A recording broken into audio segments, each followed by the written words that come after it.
Игры предков – важнейший способ передачи традиций от одного поколения к другому. Народные игры направлены на усвоение знаний и обычаев своего народа. В частности, игра хавбалык направлена на развитие мелкой моторики, что потом пригодится во взрослом возрасте для того, чтобы развить какие-то полезные знания и умения.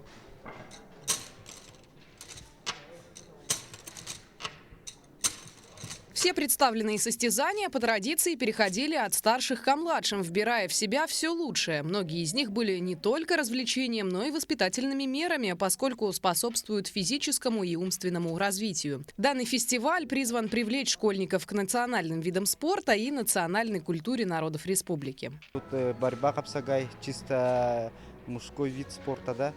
Так, по перетягиванию палки, это масс-рестлингу тоже есть такие различия. Так, бег с бермудейдях сюрю, тоже с тяжестью, бег с тяжестью, тоже есть такие вот различия.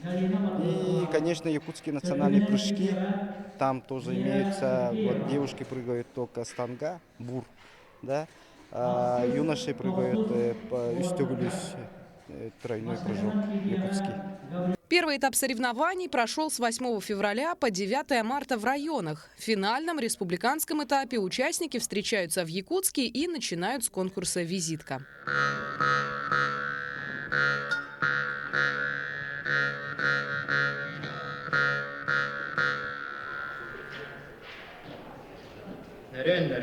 Состязания по национальным видам спорта проходят среди юношей и девушек 8, 9 и 10 классов общеобразовательных учреждений Якутии. Некоторые узнают о соревнованиях из открытых источников, а до кого-то доносят информацию их наставники. Я узнал это лично от моего физического руководителя школы и принял участие, так как считаю, что поучаствовать в национальных видах своего народа. И считаю, что готов. Сам я занимаюсь многоборьем.